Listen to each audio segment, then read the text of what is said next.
శాంతాకారం భుజగశయనం Padmanabham సురేశం విశ్వాధారం గగనసదృశం మేఘవర్ణం శుభాంగం Lakshmikantham కమలనయనం యోగిహృద్యానగమ్యం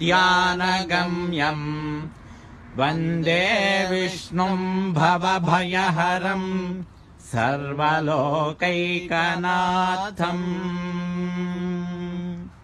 Srirangam